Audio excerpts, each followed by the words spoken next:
আব্বু তুমি নাকি আমাকে ডেকেছো? হুম। কেন আব্বু কিছু বলবে? হুম, আমি আর তোমার আঙ্কেল মিলেই ঠিক করেছি সামনে শুক্রবার তোমার আর তোমার আঙ্কেলের মেয়ে সোহানার বিয়ে দিব। এত তাড়াতাড়ি কেন আব্বু? তোমার আঙ্কেল নাকি পরের সপ্তাহে বিদেশে চলে যাবেন, তাই বিয়েটা এত তাড়াতাড়ি দিতে বলল। আর তোমাকে এই কয়েকদিন অফিসে যেতে মানা করছে। আচ্ছা ঠিক আছে। তারপর ফারহান খাওয়া দাওয়া করে বন্ধুদের কাছে আসলো। এসে দেখে সবাই বসে আছে, তাই সবাইকে দাওয়াত দিয়ে বাসায় চলে আসলো। দেখতে দেখতে বিয়ের দিন চলে আসলো, কালকে ফারহানের বিয়ে। তাই ফারহান রাতে বন্ধুদের সাথে কথা বলে সোজা বাসায় এসে খাওয়া দাওয়া করে ঘুমিয়ে গেল। সকালে আম্মুর ডাকে ঘুম ভাঙলো। তারপর ফ্রেশ হয়ে নিচে এসে দেখে অনেক মেহমান এসেছে। তারপর সেও খাওয়া দাওয়া করে রুমে এসে বসে রইল। দুপুরে আব্বুর রুমে আসলো এবং বিয়ের পাঞ্জাবি দিয়ে গেল এবং তাড়াতাড়ি রেডি হয়ে নিচে যেতে বলল। কিছুক্ষণ পর ফারহান রেডি হয়ে নিচে গেল। তারপর সবার সাথে আঙ্কেলদের বাসার দিকে রওনা দিল। প্রায় 40 মিনিট পর আঙ্কেলদের বাসায় পৌঁছে গেল। এখন ফারহান একা একা বসে আছে, আর ওর সব হারামি বন্ধুগুলো চলে গেছে মেয়ে পটাতে। অনেকক্ষণ পরে কাজে এসে বিয়ে পড়িয়ে গেল। এখন ওদের বউ নিয়ে বাড়ি ফেরার পালা। সোহানাকে বিদায় দেওয়ার সময় আঙ্কেল অনেক কান্না করেছিল, আর সোহানাও অনেক কান্না করেছে। তারপর সোহানাকে নিয়ে গাড়িতে এসে বসলো। বাসায় ফেরার পথে সোহানার আর ফারহানের মধ্যে কোনো কথা হয়নি। বাসায় এসে পড়েছে। বাসায় আসার পরে সোহানাকে ওর রুমে নিয়ে যাওয়া হলো, আর ফারহান চলে গেল ছাদে বন্ধুদের কাছে। বন্ধুদের সাথে কথা বলতে বলতে প্রায় 12টা বেজে গেল। একটু পরে আব্বু কল দিল। কল ধরতেই, কোথায় তুমি? এই তো ছাদে। তাড়াতাড়ি নিজের রুমে যাও।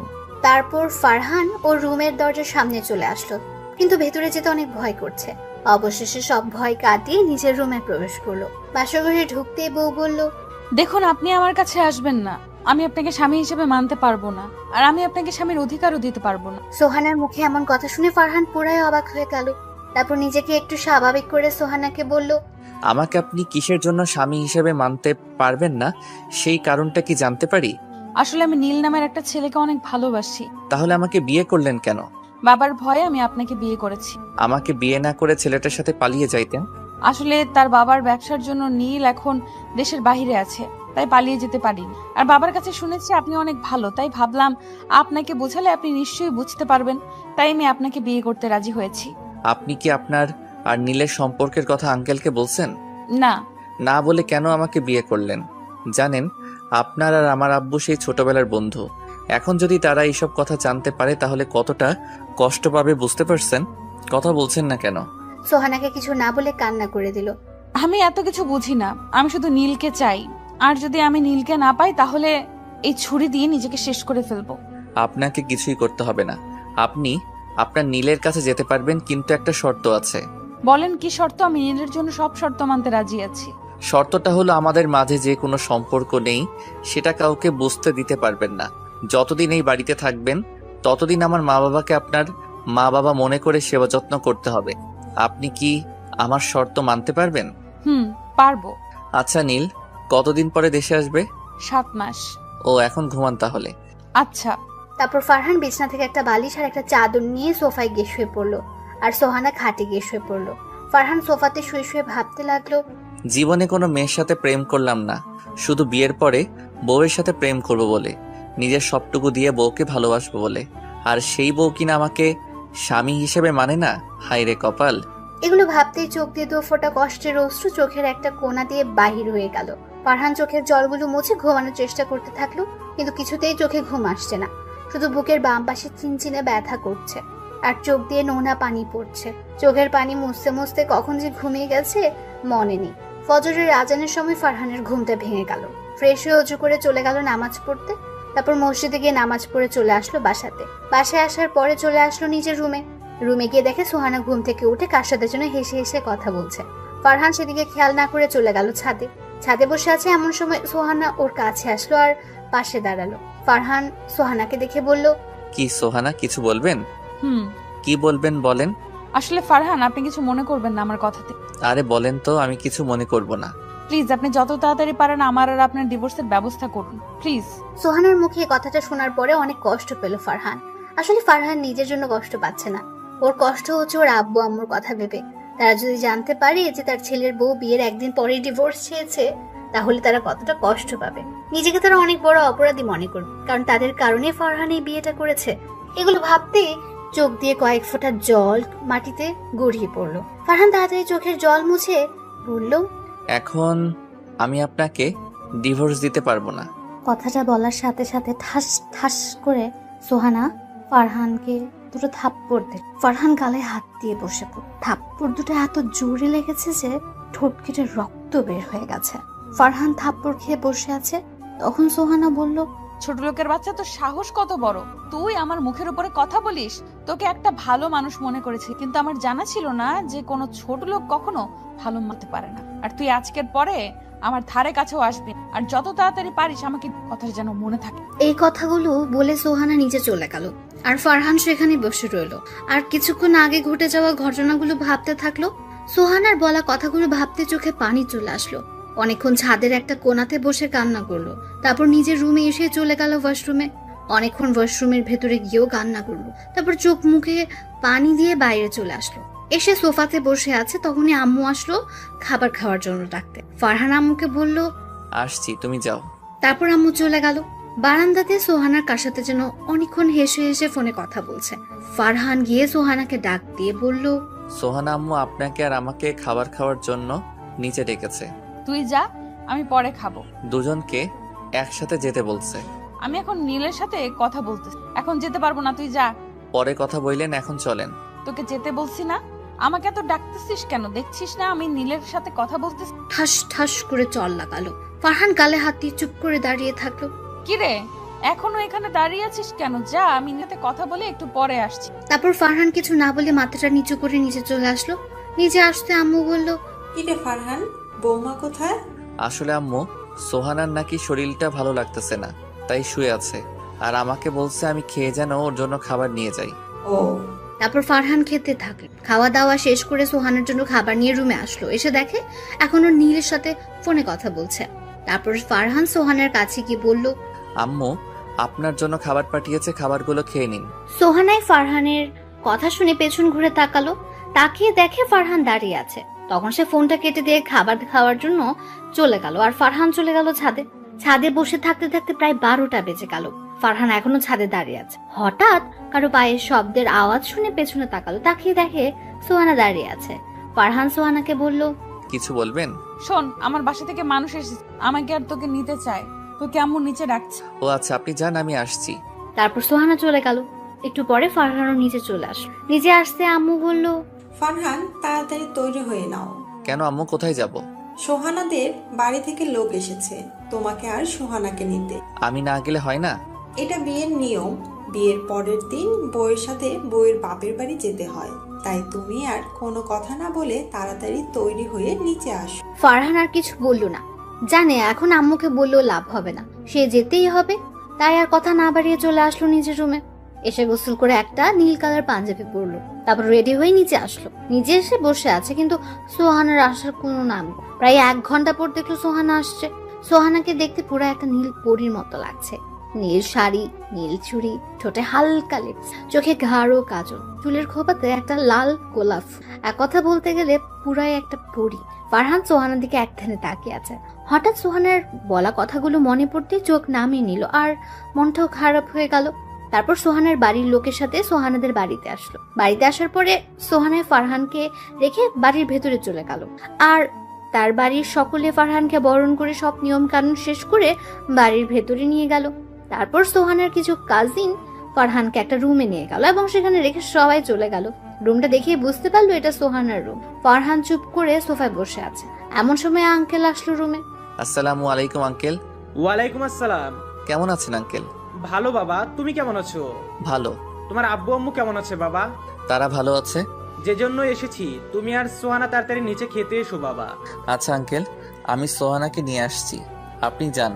তারপর আঙ্কেল নিচে চলে গেল। একটু পরে সোহানায় বারান্দা থেকে আসলো। ফারহান বলল, আঙ্কেল, খাবার খাওয়ার জন্য নিচে ডেকেছেন? চল। তারপর নিচে চলে আসলো খাবার খাওয়ার জন্য। অনেক রকমের খাবার দিয়ে টেবিলটা সাজিয়েছে, আর অনেক দামি দামি খাবার রান্না করেছে, যা ফারহান জীবনের চোখেও দেখেন। সবাই অনেক জোরাজুরি করে অনেক খাবার খাওয়ালো। খাবার টেবিলে সোহানার সাথে কোনো কথা হলো না। তারপর ফারহানও খেয়ে রুমে চলে আসলো। একটু পরে সোহানায় আসলো। এসেই শুরু হয়ে গেল নীলের সাথে কথা বলা। অনেকক্ষণ কথা বলে সোহানা ফারহানের কাছে আসলো। সোহানা কাছে এসে বলল, ওই শোন, জি বলেন। কালকে বিকেলে তোদের বাসায় যাওয়ার সময় একটা জায়গায় যাব। কোথায় যাবেন? উকিলের কাছে। উকিলের কাছে যাবেন কেন? তোর আর আমার ডিভোর্সের জন্য। ফারহান আর কিছু বলল না, শুধু মাথাটা ঝুলিয়ে হ্যাঁ বলে দিল। তারপর সোহানা আবার চলে গেল নীলের সাথে কথা বলতে, আর ফারহান চলে আসলো ছাদে। ছাদে এসে দেখে আকাশে আজকে চাঁদ উঠেছে। ফারহান ছাদের একটা কোণাতে গিয়ে আকাশের দিকে তাকিয়ে রইল। আজকে আকাশে অনেক তারা উঠেছে, আর হাজার তারার মাঝে একটা চাঁদ পুরো আকাশটাকে আলো দিয়ে আলোকিত করে রেখেছে। ফারহান আকাশের দিকে তাকিয়ে সোহানার বলা কথাগুলো ভাবতে লাগলো। ভাবছে, আমি কি এতই খারাপ যে আমাকে স্বামী হিসেবে মানা যায় না? জীবনে কখনো কারোর সাথে প্রেম করলাম না, শুধু বিয়ের পরে নিজের বউকে সবটা দিয়ে ভালোবাসবো বলে। আর সেই বউ আজকে আমাকে স্বামী হিসেবে মানতে পারে না। আমার কথা না হয় বাদ দিলাম, যদি আমার আব্বু আম্মু জানতে পারে যে তাদের পছন্দ করা মেয়ে তার ছেলেকে স্বামী হিসেবে মানে না, তখন তো তারা অনেক কষ্ট পাবে। আমার থেকেও বেশি কষ্ট পাবে তারা। আমি ছেলে হয়ে কিভাবে বাবা মাকে কষ্ট দিব? না, যে করে হোক সোহানার মনে আমার প্রতি ভালোবাসা জন্মাতেই হবে। আমাকে তার মন জয় করতেই হবে। শত অপমানের পরেও তার সাথে থাকতে হবে। আকাশের দিকে তাকিয়ে আছে আর এগুলো মনে মনে ভাবছে। হঠাৎ পেছনে কারো পায়ের শব্দ পেল, তাই তাড়াতাড়ি চোখের পানি মুছে ফেললো। তারপর পেছনে তাকিয়ে দেখে সোহানা আসছে। এসে বলল, কিরে এত রাতে তুই এখানে কি করিস? এই তো রাতের আকাশটা দেখতেছিলাম। চল নিচে চল। ফারহান আর কিছু না বলে নিজের রুমে এসে পড়লো। তারপর বলল, আপনার রুমে তো কোনো চাদর নেই, আমি কিভাবে ঘুমাবো? আজকে চাদর ছাড়াই ঘুমা। এই শীতের মধ্যে কিভাবে চাদর ছাড়া ঘুমাবো? কিচ্ছু করার নেই, চাদর ছাড়াই আজকে তোকে ঘুমাতে হবে। ফারহান আর কিছু না বলে সোফাতে গিয়ে শুয়ে পড়লো। সোহানাও খাটে গিয়ে শুয়ে পড়লো। একটু পরে সোহানা ঘুমিয়ে গেল, আর ফারহান সোহানার ঘুমন্ত মুখটার দিকে তাকিয়ে রইল। সোহানা এমনিতে অনেক সুন্দর, জানলা খোলা থাকার কারণে চাঁদের আলো সোজা এসে সোহানার মুখে পড়ছে, আর সোহানার সৌন্দর্যটা দ্বিগুণ করে দিচ্ছে।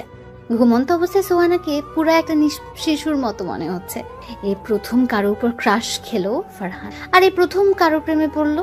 সোহানার দিকে তাকিয়ে থাকতে থাকতে কখন যে ঘুমের রাজ্যে হারিয়ে গেছে তার মনেই নেই। ফজরের সময় আজানের মধুর সুরে ঘুম ভাঙলো তার। ঘুম থেকে উঠে দেখে সোহানা একটা পিচ্চি বাবুর মতো ঘুমিয়ে আছে।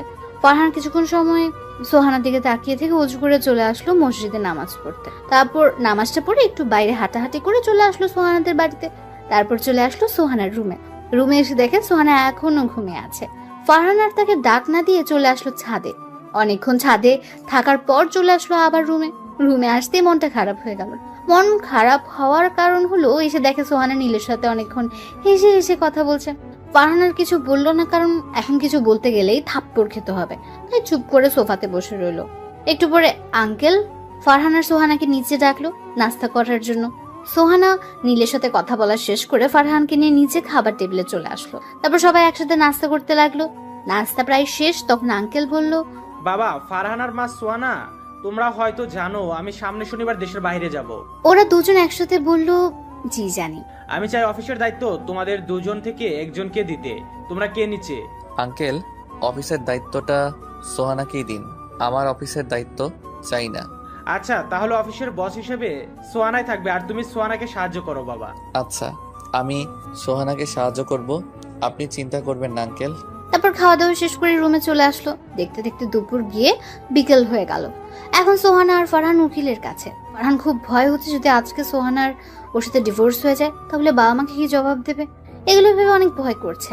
অনেকক্ষণ পরে উকিল সাহেব আসলেন। আসার পরে সোহানা বলল, উকিল সাহেব, আমি তো আপনাকে ফোনে সব বললামই, এখন তাড়াতাড়ি ডিভোর্স পেপার রেডি করেন। আমি এই ছোট লোকের বাচ্চাকে এখনই ডিভোর্স দিয়ে দিতে। সরি মামুনি, আজকের মধ্যে কোনোভাবেই ডিভোর্স দেওয়া সম্ভব না। তোমাদের দুজনকে একসাথে 6 মাস থাকতে হবে, আর 6 মাস পর যদি তোমরা চাও তাহলেই তোমাদের দুইজনের ডিভোর্স হবে। এখন হবে না কেন উকিল সাহেব? এটা সরকারি নিয়ম মামুনি। তারপর ফারহান আর সোহানাই বাসার উদ্দেশ্যে রওনা দিল। বাসায় আস্তে আস্তে প্রায় রাত হয়ে গেল। বাসায় এসে কলিং বেল দিতেই আম্মু এসে দরজা খুলে দিল। তারপর ফারহান আর সোহানা রুমে চলে আসলো। রুমে আসতেই সোহানা বলল, আমি তোর মতো ছোট লোকের সাথে এই 6 মাস থাকতে পারবো না। এখন যে কিছু করার নেই, আপনাকে এই 6 মাস আমার সাথে থাকতেই হবে। কথা দিচ্ছি, আপনার অনুমতি ছাড়া আমি আপনার কাছ থেকে স্বামীর অধিকার চাইব না। আর আমি একটা শর্ত দিয়েছিলাম, আপনার কি সেই শর্তটা মনে আছে? আছে। তারপর ফারহান ফ্রেশ হতে চলে আসলো ওয়াশরুমে। ফ্রেশ হয়ে চলে আসলো ছাদে এসে বসে আছে ছাদের একটা কোণাতে, আকাশের দিকে তাকিয়ে আছে। এমন সময় মনে হলো কেউ একজন ছাদে এসেছে, তাই ফারহান পেছনে তাকালো। তাকিয়ে দেখে আম্মু ছাদে এসেছে। ফারহান আম্মুকে বলল, আম্মু, তুমি এত রাতে ছাদে এসেছো কেন? এমনি। তুই এত রাতে ছাদে কি করিস? বৌমাকে ঘরে একা রেখে তুই ছাদে এসেছিস কেন? অনেক দিন হলো রাতের বেলার আকাশটা দেখি না, তাই ছাদে আসলাম। আর সোহানাকে বলছিলাম আসতে, কিন্তু সোহানা আসে নাই। ওর নাকি শরীরটা একটু খারাপ লাগতেছে, তাই বিশ্রাম নিচ্ছে। ঠিক আছে, অনেকক্ষণ ছাদে থাকছো, এখন নিজের রুমে চলে যাও। তারপর ফারহান আর কিছু না বলে চলে আসলো রুমে এসে প্রতিদিনের মতো আজকেও দেখছে সোহানা নীলের সাথে কথা বলছে। ফারহান কিছু না বলে সোফায় গিয়ে শুয়ে পড়লো। প্রায় 1 ঘন্টা 30 মিনিট পর সোহানা বারান্দা থেকে রুমে এসে খাটে শুয়ে পড়লো এবং কিছুক্ষণ পরে ঘুমিয়ে গেল। ফারহানও সোহানার দিকে তাকিয়ে থাকতে থাকতে ঘুমের রাজ্যে হারিয়ে গেল।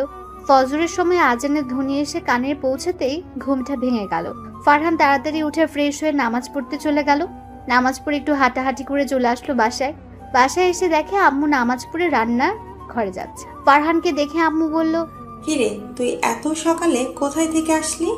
নামাজ পড়তে গিয়েছিলাম আম্মু। ও ভালো, আমার বৌমাটার দেখা যায় আমার ছেলেটাকে ভালো পথেই নিয়ে এসেছে।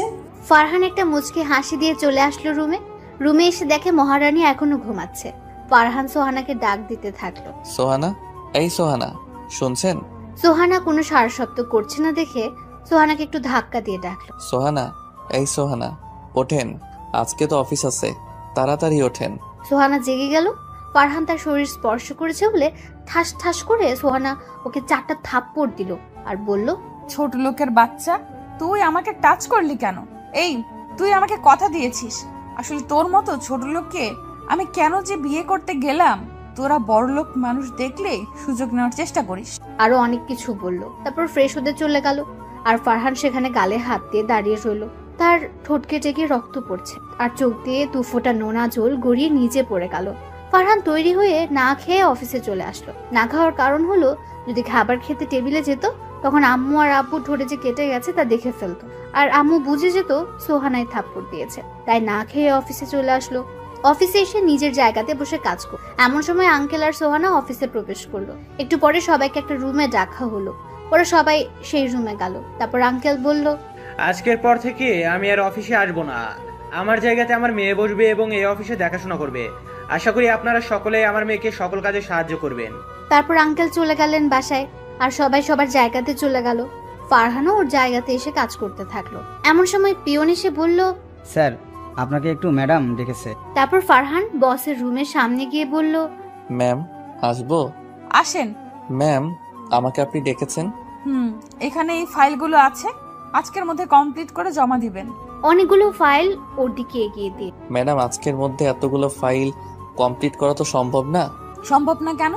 আজকের মধ্যে বলেছি তো, আজকের মধ্যে এই ফাইলগুলো কমপ্লিট করে দিবেন। যতক্ষণ ফাইল কমপ্লিট না হয় ততক্ষণ আপনার ছুটি নেই। ফারহান আর কিছু বলল না, ফাইলগুলো নিয়ে চলে আসলো নিজের জায়গায়।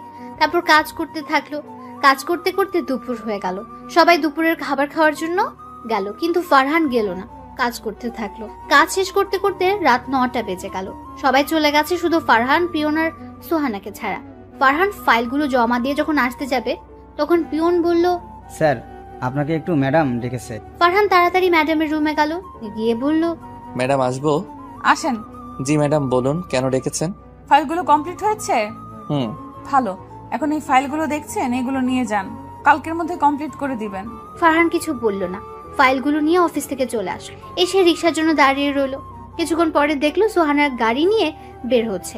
ফারহান ভাবছিল ওকেও সাথে করে নিয়ে যাবে, কিন্তু সোহানা ফারহানকে তার সাথে বাসায় নিয়ে গেল না। অনেকক্ষণ দাঁড়িয়ে থাকার পর একটা রিক্সা আসলো, সেটা নিয়ে ফারহান বাসায় চলে আসলো। বাসায় এসে ফ্রেশ হয়ে খাওয়া দাওয়া করে চলে গেল ছাদে।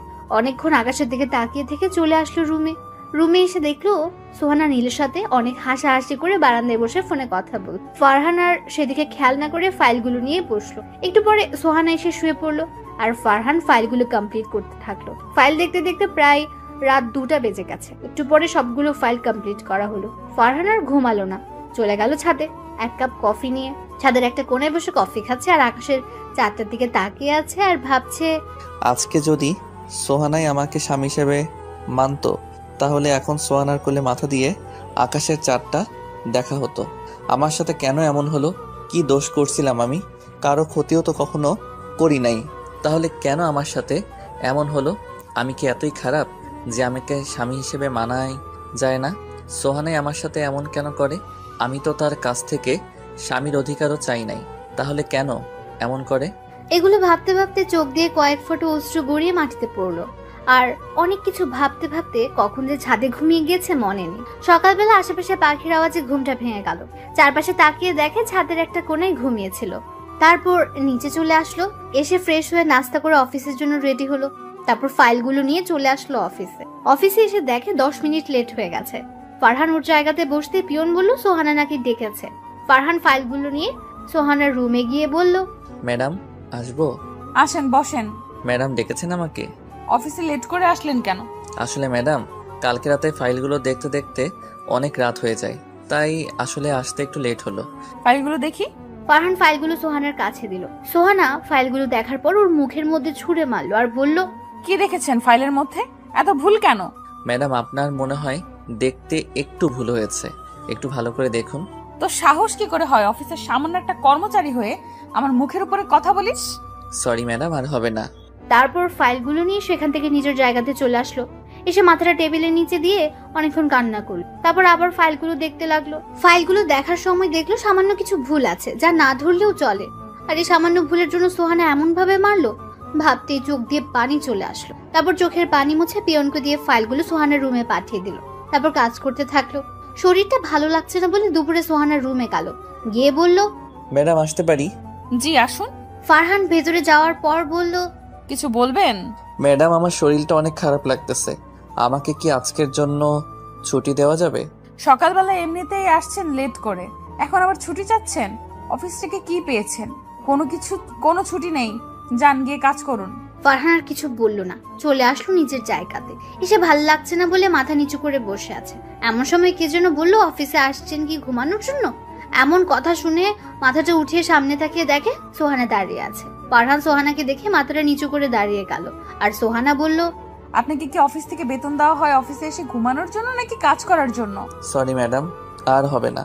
আর যদি এমন হয় তাহলে আমি আপনাকে চাকরি থেকে বাহির করে দিতে বাধ্য হব। সোহানার কথাটা শুনে অনেক খারাপ লাগলো। আর সোহানা তো জানে যে তার শরীর খারাপ, তারপরে এমন করছে কেন।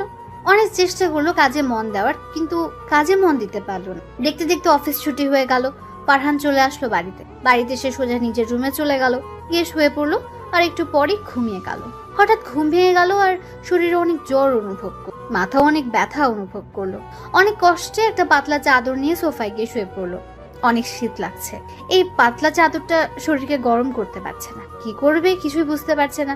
অনেক জ্বর চলে এসেছে শরীরে, এত জ্বর এসেছে যে উঠে দাঁড়ানোর শক্তিটাও পাচ্ছে না। অনেক কষ্টে সোহানার দিকে মাথাটা ঘুরে দেখলো সোহানা নীলের সাথে কথা বলা নিয়ে ব্যস্ত। ফারহান যে এখানে জ্বরে মরে যাচ্ছে সেই দিকে তার কোনো খেয়ালই নেই। আর খেয়াল থাকবেই বা কি করে? আমি ওর কে যে আমার দিকে খেয়াল রাখবে? আমি মরে গেলেই তো সোহানার পথের কাঁটাটা সরে যাবে, মরে গেলেই তো নীলের সাথে গিয়ে বিয়ে করে ফেলতে পারবে। সোহানার দিকে তাকিয়ে এগুলো ভাবতে থাকলো আর জ্বর বাড়তেই থাকলো। ফারহান জ্বরে কাঁপতে থাকলো আর সহ্য করতে না পেরে অনেক কষ্টে সোহানাকে ডাক দিল। সোহানা ওর কাছে আসলো আর ফারহান বলল, সোহানা আমার খুব জ্বর এসেছে, তুমি কি আমাকে একটু বাটি দিয়ে একটু পানি দিতে পারবে? সোহানা ওর কথা শুনে ছোট একটা বাটি দিয়ে একটু পানি দিল। তারপর আবার চলে গেল নীলের সাথে কথা বলতে। আর ফারহান তার পকেট থেকে রুমালটা বের করে সেটা ভিজে নিজে নিজে মাথায় দিতে লাগলো। অনেকক্ষণ দেওয়ার পর জ্বর একটু কমলো, কিন্তু শুতে কাঁপুনিটা কমলো না। ফারহান শীতে কাঁপছে আর সোহানা নীলের সাথে কথা বলছে। এটা দেখে অনেক কষ্ট হলো তার। যদি আজ সোহানাই আমাকে স্বামী হিসেবে মানতো তাহলে হয়তো শীতের মধ্যে এত কষ্ট আমাকে করতে হতো না। যদি সে আমার স্ত্রী হতো তাহলে এখন আমার সেবা করত, পরপুরুষের সাথে ফোনে কথা বলতো না। আজ গরিব বলে সোহানাই আমাকে স্বামী হিসেবে মানতে পারছে না। যদি বড়লোক হতাম তাহলে কি সোহানাই আমাকে স্বামী হিসেবে না মেনে পারতো? কখনোই পারতো না। আজকে গরিব বলে সোহানার কাছে আমার কোনো দাম নেই। যদি বড়লোক হতাম তাহলে সেই আমাকে দাম দিত, আমার কথাগুলো অক্ষরে অক্ষরে পালন করত। কিন্তু আমি তো আর বড়লোক না, তাই সোহানাও আমাকে স্বামী হিসেবে মানতে পারে না, আমার কথাগুলো পালন করে না। আচ্ছা আমি কি ইচ্ছা করে গরিব হয়ে জন্মেছি? আচ্ছা গরিব বলে কি আমরা মানুষ না? সোহানার শরীরে যেই রক্ত বইছে সেই রক্ত তো আমার শরীরেও বইছে। তাহলে সোহানা এত অহংকারী কেন? কেন গরিবদের মানুষ মনে করে না? কেন আমার মতো গরিবের মন নিয়ে খেলা করে? আচ্ছা মন কি শুধু বড় লোকদেরই আছে? গরিবের কি মন নাই? গরিবদের কি একটু ভালোবাসা যায় না? গরিবের সাথে কি একটু ভালো ব্যবহার করা যায় না? এগুলো ভাবতে ভাবতে ঘুমের রাজ্যে হারিয়ে গেল। সকালে ঘুম ভাঙলে দেখে শরীর আগের মতো জ্বর নেই, আগের থেকে জ্বর অনেকটা কমেছে। কমলেও একটু জ্বর শরীরে আছে, তাই ভাবলো সোহানার কাছ থেকে আজকের জন্য ছুটি নেবে। যেই ভাবনা সেই কাজ। সোহানা বারান্দায় দাঁড়িয়ে দাঁড়িয়ে কি যেন করছিল। ফারহান সোহানার কাছে গেল আর বলল, আপনার সাথে আমার কিছু কথা ছিল। বল। আসলে আজকে আমার শরীরটা খারাপ, তাই আপনার কাছ থেকে আজকের জন্য ছুটি চাচ্ছিলাম। সোহানা কিছু সময় যেন কি ভাবলো, তারপর বলল, আজকে কোনো ছুটি হবে না, আজকে অফিসে অনেক কাজ, তো অফিসে যেতেই হবে। আমি কালকে সব কাজ করে দিবনে, আজকের জন্য আমাকে ছুটি দিন প্লিজ। আমি যা বলি তাই থাকে, কথা কখনো নড়চড় হয় না, বুঝছেন? ফারহান মাথাটা নিচু করে রুমের ভেতরে চলে আসলো। এসে ফ্রেশ হয় অফিসে যাওয়ার জন্য রেডি হয়ে চলে গেল নাস্তা করতে। নাস্তা করে চলে আসলো অফিসে এসে যেই নিজের ক্যাবিনে বসবে তখন মনি হলো তার একজন কলিগের নাম।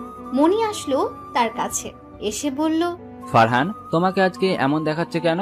কই কেমন দেখাচ্ছে? কেন জানি অসুস্থ অসুস্থ লাগছে। আরে তেমন কিছু না। তারপর মনির সাথে ইচ্ছে না থাকা সত্ত্বেও অনেকক্ষণ হেসে কথা বলল। তারপর মনি তার ক্যাবিনে চলে গেল আর ফারহান ওর ক্যাবিনে বসে পড়ল। কাজ করতে থাকলো। কাজ করছে কিন্তু অসুস্থ থাকার কারণে কাজে মন দিতে পারছে। একটু পরে সোহানার রুম থেকে ডাক আসলো। ফারহান তার রুমের সামনে গিয়ে বলল, ম্যাডাম আসবো? আসেন। ম্যাডাম আমাকে ডেকেছেন? এই ফাইলটা দুপুরের আগে কমপ্লিট করে দেন, ভালোভাবে করবেন যেন কোনো ভুল না হয়। যদি কোনো ভুল হয় তাহলে আপনার খবর আছে। ম্যাডাম আর কিছু বলবেন? না, আর কিছু বলবো না, আপনি এখন আসতে পারেন। ফারহান চলে আসলো ওর ক্যাবিনে, এসে মনোযোগ দিয়ে কাজটা করতে থাকলো। দুপুরে ফাইলটা নিয়ে ম্যাডামের কাছে গেল, গিয়ে বলল, ম্যাডাম আসতে পারি? জি আসুন। তারপর ফারহান সোহানার দিকে ফাইলটা দিয়ে বলল, ম্যাডাম ফাইলটা সম্পূর্ণ কমপ্লিট। দেখি কেমন কমপ্লিট করেছেন। কিছুক্ষণ দেখার পরে বলল ফাইলটাতে নাকি ভুল আছে। ফারহান তো সোহানার কথা অবাক হয়ে সোহানার দিকে তাকিয়ে রইল। একটু পরে নিজেকে একটু স্বাভাবিক করে বলল, ম্যাডাম আপনি জানেন আমার শরীর ভালো না, আর ফাইলটা দেখার সময় মনে হয় একটু ভুল হয়ে গেছে। আমি তো অসুস্থ, আবার ঠিক করতে গিয়ে যদি ভুল করে ফেলি, তাই বলি কি আপনি ফাইলটা ঠিক করে ফেলুন। তোর সাহস কত বড়, তুই আমাকে ফাইল ঠিক করতে বলিস? আমি যদি ফাইল ঠিক করি তাহলে তোর মতো ছোট লোককে কেন রেখেছি আমার অফিসে? কেন তোকে মাস শেষে বেতন দিচ্ছি? যা গিয়ে ফাইল ঠিক কর। সোহানার কথা শুনে অনেক রাগ উঠে গেল। মনটা চাইছিল সোহানাকে ঠাটিয়ে দুইটা চর মেরে বলতে, তোর অফিসে আর কাজই করবো না, কিন্তু কিছু বলতে পারলো না। যদি কিছু বলে তাহলে চাকরি থেকে বের করে দেবে, আর চাকরি না করলে যে সংসারও চলবে না, চাকরি না করলে যে বাবা মায়ের মুখে 2 মুঠো ভাত তুলে দিতে পারবে না। তাই নিজের রাগটাকে মাটি করে মাথাটা নিচু করে ফাইলটা নিয়ে চলে আসলো নিজের ক্যাবিনে এসে ভালো করে ফাইলটা দেখতে লাগলো। অনেকক্ষণ দেখার পরে ছোট একটা ভুল পেল, যেটা ধরলেও চলে আবার না ধরলেও চলে। এই সামান্য ভুল থাকতেই পারে, তাই বলে এমন করবে? তারপর ভুলটা ঠিক করে আবার সোহানার রুমে গেল, গিয়ে বলল, ম্যাডাম আসবো? জি আসেন। এই যে ম্যাডাম ফাইলটা এখানে রাখুন আর এই ফাইলগুলো নিয়ে যান। কালকের মধ্যে সব কমপ্লিট করে দিবেন, আর কোনো ভুল যেন না হয়। ম্যাডাম একদিনের মধ্যে এতগুলো ফাইল আমার পক্ষে কমপ্লিট করা সম্ভব না। এই কয়েকটা ফাইল একদিনে কমপ্লিট করতে পারবেন না? তাহলে কিসের জন্য অফিসে আসেন? আবার আব্বু বলতো আপনি নাকি অফিসের সবচেয়ে কাজে ভালো কর্মচারী। ফারহান কিছু না বলে ফাইলগুলো নিয়ে সোহানার ক্যাবিন থেকে নিজের ক্যাবিনে চলে আসলো আর ফাইলগুলো কমপ্লিট করতে লাগলো। ফাইল দেখতে দেখতে প্রায় রাত 9টা বেজে গেল আর মাত্র 3টা ফাইল আছে। সে 3টা ফাইল নিয়ে অফিস থেকে বাড়ির উদ্দেশ্যে বের হলো। অনেকক্ষণ যাবত দাঁড়িয়ে আছে কিন্তু কোনো কিছুই পাচ্ছে না, তাই হাঁটা শুরু করে দিল। একটু হাঁটার পরে শরীরটা অনেক খারাপ লাগছিল, তাই একটা দোকানে গিয়ে বসলো। দোকানে বসার কিছুক্ষণ পরে একটা গাড়ি এসে দোকানের সামনে দাঁড়ালো। গাড়ি থেকে একটা মেয়ে বের হয়ে আসলো। মেয়েটাকে অনেক চেনা চেনা লাগছিল, কোথায় যেন দেখেছে মনে হচ্ছে। ফারহান মেয়েটার দিকে তাকিয়ে সব ভাবছে আর মেয়েটা তার সামনে এসে ডাকছে, তুই ফারহান না? কিন্তু আপনি কে? আরে আমি মেঘলা, আমাকে তুই চিনতে পারতেছিস না? ও তুই? সরি রে, তোকে চিনতে পারি নাই। It's okay. তা কেমন আছিস? ভালো না রে, তুই? আমি ভালো আছি। আচ্ছা তুই ভালো নাই কেন? পরে এক সময় বলবো নে। তা এখানে কি করিস আর দেশে আসছিস কবে? কালকেই দেশে আসছি, আর তোকে দেখতে খুব ইচ্ছে করতেছিল, তাই তোদের বাড়ি চাইতেছিলাম। ও আমাকে তোর মনে আছে দেখছি। তোকে ভুলে যাব? এটা তুই ভাবলি কি করে? হারে মজা করলাম। তা তোর হাতে এগুলো কিসের ফাইল? আর বলিস না, এমন একটা অফিসে চাকরি করি যেখানে আমাকে চাকরের মতো খাটায়। দেখ এখনো 3টা ফাইল দিয়ে দিছে কমপ্লিট করতে, আবার যদি ফাইলের মধ্যে একটু ভুল হয় তাহলে অনেক অপমান সহ্য করতে হয়। তাহলে চাকরিটা ছেড়ে দিচ্ছিস না কেন? চাকরি ছেড়ে দিলে আমি আমার বাবা মায়ের মুখে দুমুঠো ভাত তুলে দিতে পারবো না রে, তাই এখনো চাকরিটা করতেছি। কিন্তু এখন অনেক খারাপ লাগে রে। তুই কালকেই এই চাকরি ছেড়ে দিবি। চাকরি ছেড়ে দিলে আমার বাবা ও মাই যে না খেয়ে মরে যাবে রে। কে বলছে না খেয়ে মরে যাবে? আমি তোকে নতুন চাকরি দিব আমার অফিসে, তাও আবার ম্যানেজার পদে। করুণা করছিস, আমার উপর দয়া দেখাচ্ছিস? কি বলছিস এসব ফারহান? শোন, তুই আমার বেস্ট ফ্রেন্ড। তোর বিপদের সময় যদি আমি তোকে সাহায্য না করি তাহলে কে করবে? আর তুই এটাকে করুণা বা দয়া কেন ভাবতেছিস? আমি তোকে আমার অফিসে ম্যানেজার পদটা উপহার হিসেবে দিলাম। চুপ। এখন চল, তোদের বাড়িতে যাব। আঙ্কেল আন্টিকে কতদিন ধরে দেখি না। চল। চল তাহলে এই গরিবের বাড়িতে। তারপর রাত প্রায় 9:30টায় মেঘলাকে নিয়ে বাড়িতে ফারহান চলে গেল ওর রুমে এসে দেখলো সোহানা ফোনে কথা বলা নিয়ে ব্যস্ত। ফারহান কিছু না বলে ফ্রেশ হয়ে নিচে চলে আসলো খাবার খাওয়ার জন্য। এসে দেখে মেঘলাকে আম্মু নিজের হাতে খাওয়াতে, আর মেঘলাও বাচ্চাদের মতো খাচ্ছে। তারপর ফারহান খাওয়া দাওয়া করে চলে আসলো ছাদে এসে একটা কোনায় গিয়ে বসে আছে। তখনই কেউ আসলো বলে মনে হলো, তাকিয়ে দেখলো মেঘলা এসেছে ছাদে। মেঘলা ছাদে এসে পাশে বসলো, মনে হচ্ছে মনটা খারাপ, তাই মেঘলাকে জিজ্ঞেস করলো, কিরে তোর মন খারাপ কেন? জানিস ফারহান, আজকে না তোর মাকে দেখে আমার মায়ের কথা অনেক মনে পড়ছে। তাহলে আন্টিকে কল দে। এই কথা বলতেই মেঘলা কেঁদে দিল আর একটু পরে বলল, ফারহান, আমার আম্মু আর বেঁচে নাই রে। গত মাসে আম্মু মারা গেছে। কথাটা বলেই মেঘলা কান্না শুরু করে দিল। আর ফারহান ওর কথা শুনে স্তব্ধ হয়ে গেল, মুখের ভাষা হারিয়ে ফেললো। কি বলবে কিছুই বুঝতে পারছে না। আর মেঘলার কথা শুনে নিজের কানকে বিশ্বাস করতে পারছে না যে আন্টি মারা গেছে। মেঘলার মুখ থেকে আন্টির মৃত্যুর খবরটা জানার পর চোখ দিয়ে এমনিতেই পানি, আর ভেতরে অনেক কষ্ট। তারপর মেঘলাকে নিয়ে ছাদ থেকে নেমে আসলো। মেঘলাকে ড্রয়িং রুমে দিয়ে চলে আসলো নিজের রুমে এসে দেখে সোহানা ঘুমিয়ে গেছে। ঘুমন্ত অবস্থায় সোহানাকে অসুন্দর আর মায়াবী লাগছে। সোহানার দিকে এক নজর তাকিয়ে আছে। তারপর ফাইলগুলো কমপ্লিট করে শুয়ে পড়লো। কখন যে ঘুমের রাজ্যে হারিয়ে গেছে মনে নেই। পরের দিন সকালে পাখির ডাকে ঘুম ভাঙলো। তারপর ফারহান ফ্রেশ হয়ে নাস্তা করে ফাইলগুলো নিয়ে চলে আসলো অফিসে। ফারহান আসার একটু পর সোহানা অফিসে আসলো। আসার পরে ফারহান ফাইলগুলো নিয়ে তার রুমে গেল। গিয়ে বলল, ম্যাডাম আসবো? আসেন। এই যে ম্যাডাম ফাইলগুলো দেন। তারপর সোহানা ফাইলগুলো দেখতে লাগলো। ফারহান চুপ করে বসে রইল। ফারহান মনে মনে বলছে, আজকে যদি সোহানাই কিছু বলে তাহলে চাকরিটা ছেড়ে দিব, আর এত অপমান সহ্য করব না। একটু পরে সোহানা বলল, একটা কাজও কি ঠিক করে করতে পারেন না? কি হয়েছে ম্যাডাম? এই ফাইলটাতে তো ভুল কেন? কাজ করার সময় মন কোথায় থাকে আল্লাহ জানে। কেন আব্বু আপনার মতো একটা ছোট লোকে চাকরি দিয়ে? অনেক বলেছেন ম্যাডাম, আর না দেখি ফাইলটা। সোহানা ফারহানের দিকে ফাইলটা এগিয়ে দিল। ফারহান ফাইলটা দেখে বলল, এই সামান্য ভুলের জন্য আপনি আমাকে এত কিছু বললেন, এত অপমান করলেন। আপনি চান আমি যেন আপনার অফিসে চাকরি না করি, তাই তো? তার জন্যই তো এত অপমান করেন, তাই না? এইটা আমাকে বললেই পারতেন, আমি চাকরিটা ছেড়ে দিতাম। শুধু শুধু কেন আমাকে এত অপমান করলেন? কেন আমার বাবা মাকে এত গালি দিলেন? আমি আপনার অফিসের কর্মচারী, চাকর না। এই কথাগুলো বলে সেখান থেকে চলে আসলো। আর এতক্ষণ সোহানা ফারহানের কথাগুলো এক ধ্যান দিয়ে শুন, কিছুই বলছিল না। সোহানা হয়তো অনেক অবাক হয়েছে ওর মুখে এমন কথাগুলো শুন। ফারহান সোহানার রুম থেকে বের হয়ে সোজা নিজের টেবিলে এসে একটা রিজাইন লেটার লেখে আবার সোহানার রুমে গেল। ফারহান এবার কোনো অনুমতি না নিয়ে সোজা ওর রুমে ঢুকে গেল। তারপর সোহানার সামনে রিজাইন লেটারটা দিয়ে বলল, ম্যাডাম, আজ থেকে আপনার অফিসের চাকরিটা আমি ছেড়ে দিলাম। এই লেটারে সাইন করে দিয়েন। তারপর সেখান থেকে সোজা বাসায় চলে আসলো। বাসায় এসে কলিং বেল দিতে মেঘলা এসে দরজা খুলে দিল। ফারহান সোজা ওর রুমে চলে গেল। গিয়ে ফ্রেশ হয়ে চলে আসলো ছাদে দাঁড়িয়ে আছে। এমন সময় মেঘলা এসে পাশে দাঁড়ালো আর বলল, কি রে, তোর কি হয়েছে? সোহানার কি আজকেও তোকে অপমান করছে? তোকে না বললাম চাকরিটা ছেড়ে দিতে? চাকরিটা আজকে ছেড়ে দিয়েছি। খুব ভালো করেছি। আচ্ছা বল, আমাদের অফিসে জয়েন করছিস? কালকে থেকেই করতে চাই। কালকে না, পরশু থেকে করিস। আর এই 2 দিন তোর কাজ হলো আমাকে নিয়ে ঘোরাঘুরি করা। অনেকদিন পরে দেশে এসেছি, এখনো ঘোরা হয়নি। বিকেলে তোর সাথে ঘুরতে যাব। আচ্ছা, বিকেলে রেডি হয়ে থাকিস। ঠিক আছে। তারপর দুজনে নিচে আসলো। এসে আম্মুকে বললো খাবার দিতে। আম্মু ওদের দুজনকে খাবার দিল। ফারহান আর মেঘলা খেয়ে চলে আসলো রুমে। এসে দুজনই গল্প করতে থাকলো। মেঘলা এক সময় বলল, শুনলাম তুই নাকি বিয়ে করেছিস। তো তোর বউ দেখতে কেমন? দেখতে মাশাআল্লাহ একটা পরীর মতো। কিন্তু কি? কিছু না। আমার কাছে বল, কিন্তু কি? আরে কিছু না। বুঝছি, আমাকে তুই বন্ধু ভাবিস না। আচ্ছা শোন তাহলে। ফারহান মেঘলাকে সব বলল, যদি মেঘলা কিছু করতে পারে। বল এখন আমি কি করব? এখন একটা কাজ কর, প্রতি রাতে সোহানাকে বলবি, সোহানায় আমি তোমাকে ভালোবেসে ফেলেছি, প্লিজ আমাকে ছেড়ে যেও না। তারপর মেঘলার সাথে অনেকক্ষণ গল্প করে ঘুরতে যাওয়ার জন্য রেডি হয়ে নিল। আর মেঘলা তার রুমে গেল রেডি হতে। একটু পরে মেঘলা রেডি হয়ে তারপর আম্মুকে বলে ফারহান আর মেঘলা ঘুরতে বের হলো। অনেক ঘোরাঘুরির পরে মেঘলাকে নিয়ে চিরচেনা নদীর পাড়ে চলে আসলো। মেঘলা আর ফারহান একটা গাছের নিচে গিয়ে বসলো। দুজনেই চুপচাপ বসে আছে, কারো মুখে কোনো কথা। দুজনেই নদীর দিকে তাকিয়ে আছে। একটু পরে নীরবতা ভেঙে মেঘলা বলল, ফারহান, যদি সোহানাই তার বয়ফ্রেন্ডের চলে যায় তখন তুই কি করবি? জানি না কি করব, কিন্তু এইটুকুই জানি সোহানাকে ছাড়া আমি বাঁচতে পারবো না। সোহানাকে তুই অনেক ভালোবাসিস, তাই না? নিজের থেকে বেশি ভালোবেসে ফেলেছি এই কয়েকদিনে।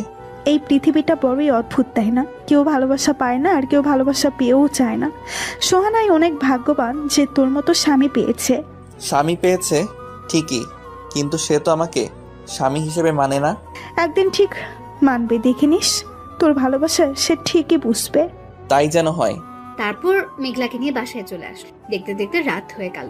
সোহানা বাসায় চলে এসে মেঘলা ওকে বললো আজকে সোহানাকে ভালোবাসি কথাটা রাত্রে বলবে। সবাই মিলে খাওয়া দাওয়া করে যে যার রুমে চলে গেল। ফারহান সোহানার আগের রুমে চলে এসেছে।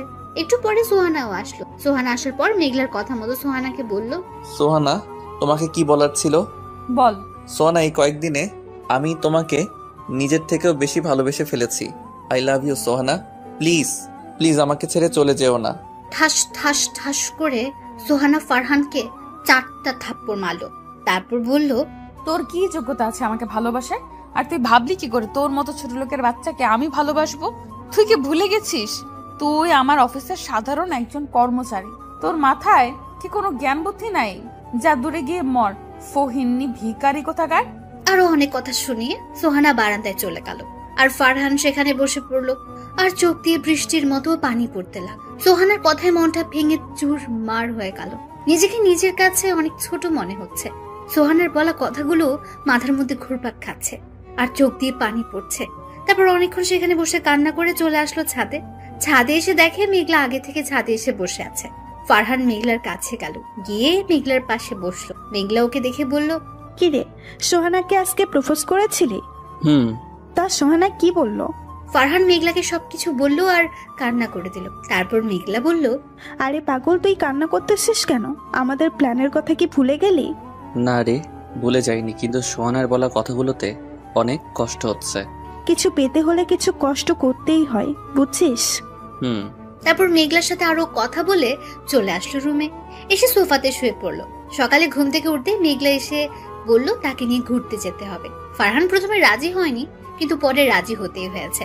মেঘলার সাথে ঘুরতে ঘুরতে দিনটা কেটে গেল। রাতে কালকের মতো আজকেও প্রপোজ করলো। তারপর আর কি, কালকের মতো থাপ্পড় আর অপমান করলো। ফারহান সবকিছু মুখ বুজে সহ্য করে নিল। তারপর একটু কান্না করে সোফায় ঘুমিয়ে গেল। আর সোহানা নীলের সাথে কথা বলতে লাগলো। পরের দিন সকালে তাড়াতাড়ি উঠে ফ্রেশ হয়ে নাস্তা করে মেঘলাকে নিয়ে তাদের অফিসে গেল। অফিসে যাওয়ার পরে মেঘলার বাবা সাথে দেখা হলো। ওনার সাথে অনেকক্ষণ কথা বলল। তারপর তিনি ফারহানকে ওর কাজ বুঝিয়ে দিলেন। ফারহান চলে গেল কাজ করতে। ফারহান কাজ করছে আর মেঘলা পাশে বসে দেখছে।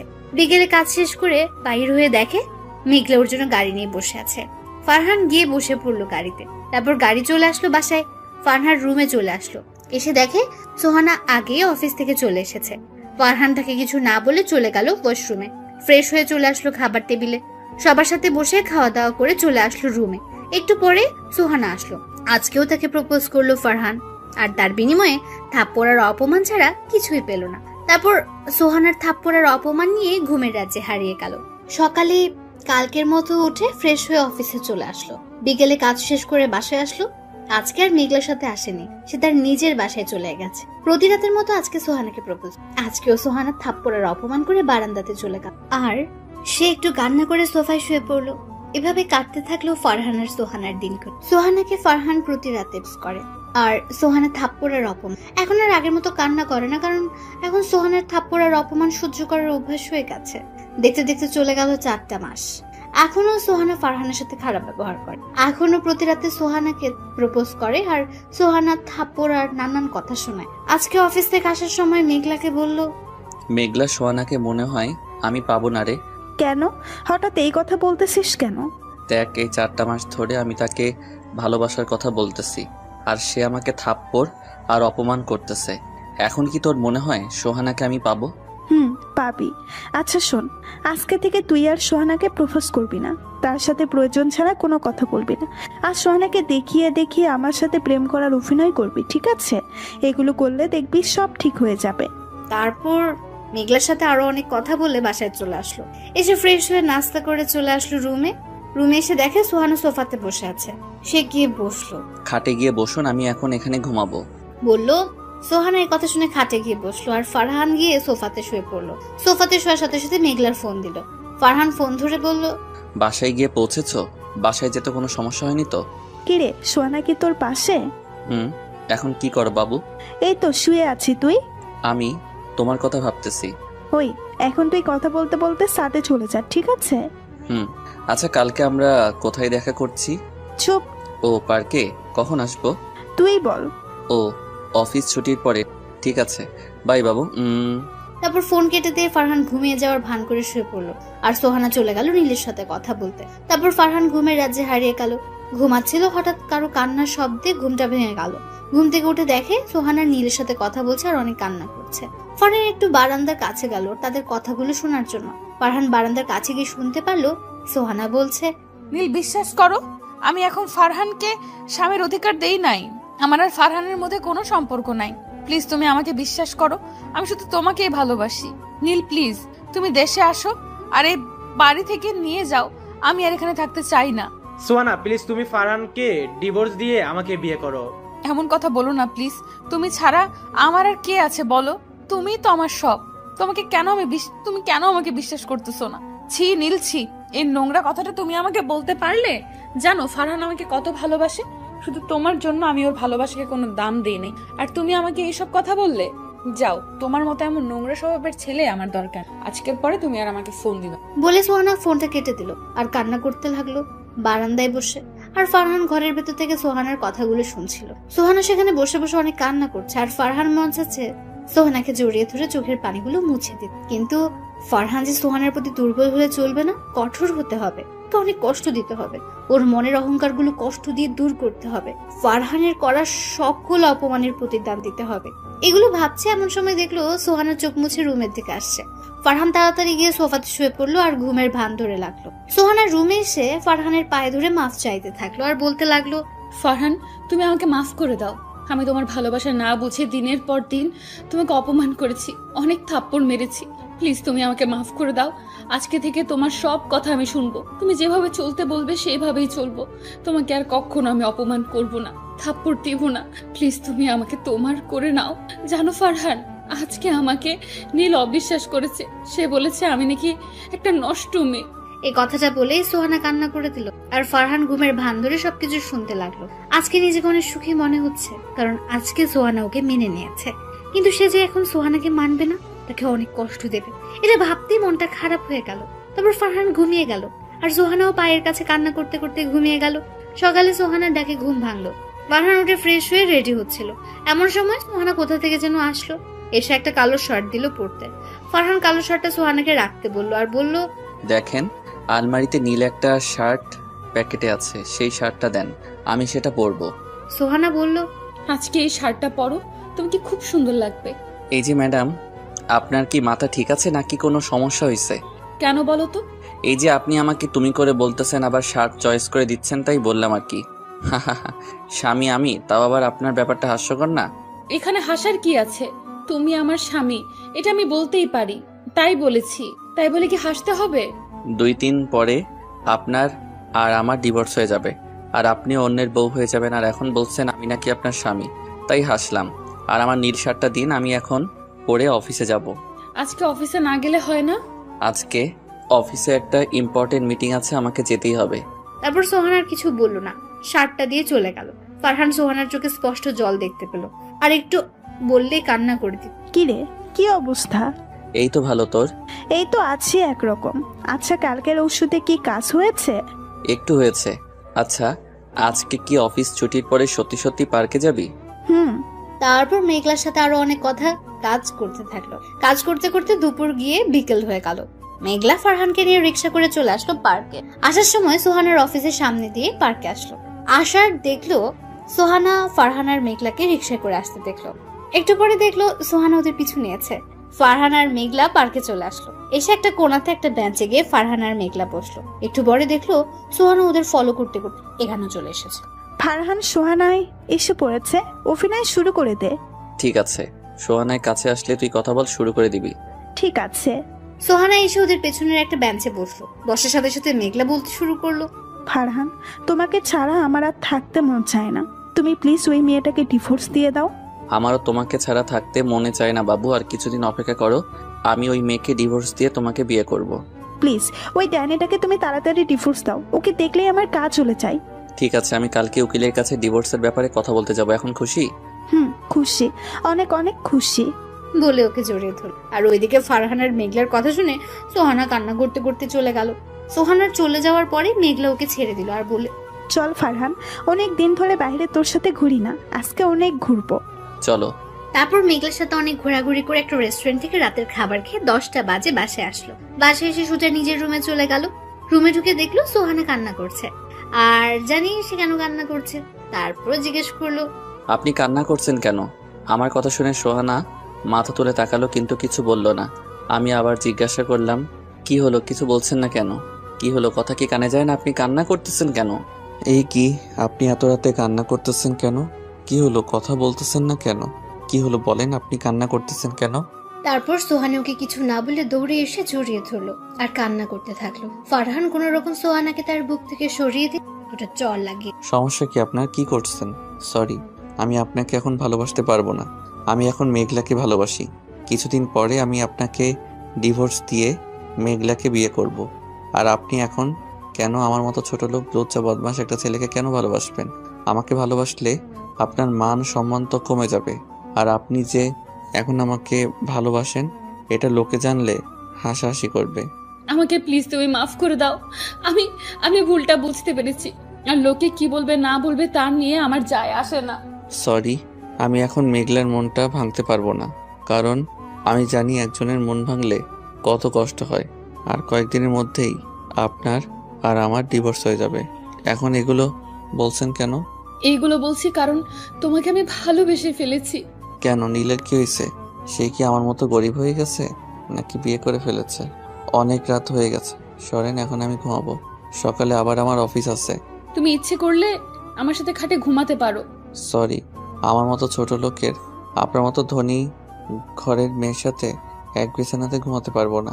এই কথাটা বলার পরে সোহানের মুখটা কালো করে খাটে গিয়ে শুয়ে পড়লো। আর ফারহান সোফায় শুয়ে শুয়ে ভাবছে, আমাকে অনেক কষ্ট দিছো, অনেক অপমান আর চড় দিছো। এখন দেখো কেমন লাগে। তুমি আমাকে যেই পরিমাণ কষ্টগুলো দিছো, আমিও ঠিক তোমাকে সেই পরিমাণ কষ্ট দিব। তারপর তোমাকে মেনে নিব। এগুলো মনে মনে ভাবতে থাকলো। একটু পরে ঘুমের রাজ্যে হারিয়ে গেল। সকালে ফারহান, এই ফারহান ওঠো, তোমার অফিসের দেরি হয়ে যাচ্ছে। ফারহান ঘুম থেকে উঠেই, তুই কোন অধিকারে আমার গায়ে হাত দিয়েছিস? আর তোকে কি আমি ডাকতে বলেছি? আর কোনোদিন যদি এমন দেখি তাহলে তোর খবর আছে। সোহানা ফারহানের কথা শুনে কান্না করতে করতে নিচে চলে গেল। আর ফারহান চলে গেল ওয়াশরুমে ফ্রেশ হতে। তারপর ফ্রেশ হয়ে নাস্তা করে অফিসে যাওয়ার জন্য রওনা হলো। বাড়ির বাইরে অনেকক্ষণ দাঁড়িয়ে আছে, কিন্তু কোনো রিক্সা পাচ্ছে না। হঠাৎ সোহানের গাড়ি এসে ফারহানের সামনে দাঁড়ালো। সোহানা জানলা দিয়ে বলল, গাড়ির ভেতরে আসো, আমি তোমাকে তোমার অফিসে নামিয়ে দিয়ে আসি। সরি, আমি আসলে কোনো বড়লোক মানুষের গাড়িতে উঠি না। অফিসে এসে নিজের ডেস্কে বসে কাজ করছিল। তখনই মেঘলার আগমন। কি রে, কি করিস? এই তো কাজ করতেছি রে। চল আমার সাথে। কোথায় যাবি? তোকে আমি আসতে বলছি, আই এত প্রশ্ন করতেছিস কেন? Sorry madam. ওই, আমি তোর কিসের ম্যাডাম? হ্যাঁ, আর একদিন যদি তুই আমাকে ম্যাডাম বলিস তাহলে তোর একদিন আর আমার যতদিন লাগে। তারপর মেঘলার সাথে মেঘলার গাড়িতে গিয়ে বসলো। মেঘলা গাড়ি স্টার্ট দিল। কিছুক্ষণ পরে ওরা একটা কফি শপের কাছে পৌঁছে গেল। তারপর মেঘলা ফারহানকে কফি শপের ভেতরে নিয়ে গেল। ফারহানও কিছু না বলে মেঘলার সাথে কফি শপের ভেতরে চলে গেল। তারপর মেঘলা 2 কাপ কফি অর্ডার করলো। একটু পরে কফি চলে আসলো। ফারহান কফি খেতে লাগলো। এখনো মেঘলার সাথে কোনো কথা বলেনি। কি কাজ? একটু পরে সোহানা এসে কফি খেতে আসবে। আর সোহানায় আসার সাথে সাথেই আমরা প্রেমের অভিনয় করব। এখন কি আমার সাথে রাগ করে থাকবি? ফারহান কিছু না বলে হেসে দিল। ফারহান আর মেঘলার হাসাহাসি করছে। এমন সময় সোহানা আসে। ফারহান আর মেঘলাও প্রেম অভিনয় শুরু করে দিল। মেঘলা বলল, আচ্ছা বাবু, তুমি আমাকে বিয়ে করবে কবে? এই মাসের শেষ দিয়ে ওই ডাইনিটাকে ডিভোর্স দিয়ে তোমাকে বিয়ে করব বাবু। ওই নষ্টা মেয়েটা তোমাকে অনেক কষ্ট দিয়েছে, তাই না বাবু? বাবু। এদিকে সোহানা ওর আর মেঘলার এই কথাগুলো শুনে সেখান থেকে কান্না করতে করতে চলে গেল। একটু পরে ফারহান আর মেঘলাও চলে আসলো। মেঘলা বলল সে নাকি মার্কেটে যাবে, তাই কফি শপ থেকে সোজা চলে আসলো মার্কেট। মেঘলার মার্কেট করতে করতে প্রায় 3 ঘন্টা লাগলো। আল্লাহ জানে মেয়েদের মার্কেট করতে এত সময় কেন লাগে। মার্কেট শেষ করে মেঘলাকে নিয়ে ঘুরতে থাকলো। তারপর রাতে একটা রেস্টুরেন্ট থেকে দুজন খাওয়া দাওয়া করে যে যার বাসায় চলে গেল। বাসায় এসে কলিং বেল দিতে সোহানা দরজা খুলে দিল। মনে হচ্ছে ওর জন্য দরজার পাশে বসে অপেক্ষা করছিল। ফারহান কিছু না বলে রুমে এসে ফ্রেশ হয়ে সোফায় শুয়ে পড়লো। একটু পরে সোহানার রুমে আসলো আর বলল, অফিস তো ছুটি হয়েছে সেই সন্ধ্যায়, তুমি এখন বাড়ি ফিরলে কেন? অবশ্যই আমাকে দিতে হবে। ঠাস ঠাস করে সোহানাকে দুটো থাপ্পড় দিয়ে বলল, শোন, আমি তোর কাছে কৈফিয়ত দিতে বাধ্য নই, আর কখনো আমার কাছে কোনো কিছুর কৈফিয়ত জানতে আসবি না। যদি আসিস তাহলে আজকের থেকে বেশি জোরে মাইর খাবি, কথাটা যেন মাথায় থাকে। আর তুই যে সময় অনেক দেরি করে বাসায় ফিরতি, তখন কি আমি তোর কাছ থেকে কৈফিয়ত চাইতাম? কখনোই চাইতাম না। সো তুইও আমার কাছে কোনো কৈফিয়ত চাবি না। আর মাকে বলিস আমি বাইরে থেকে খেয়ে এসেছি। সোহানা মাথাটা ঝুলিয়ে হ্যাঁ বলল। তারপর ফারহান ঘুমিয়ে গেল। এভাবেই চলছিল দিনকাল। ফারহান সোহানাকে আগের থেকে আরো বেশি কষ্ট আর অপমান করে আর থাপ্পড়ও দেয়। দেখতে দেখতে 5 মাস 20 দিন শেষ হয়ে গেল, আর বাকি আছে মাত্র 10 দিন। ফারহান আর সোহানা ডিভোর্স হয়ে যাবে এরপর। এটা ভাবতে মনের মধ্যে ব্যথা অনুভব করতে থাকলো। মনে হচ্ছে কেউ ওর কলিজা আর মনের মাঝখানে হাতুড়ে দিয়ে পেটাচ্ছে। ভাবলো এই 10টা দিন সোহানাকে অনেক কষ্ট দেবে, তারপর সোহানাকে আপন করে নেবে।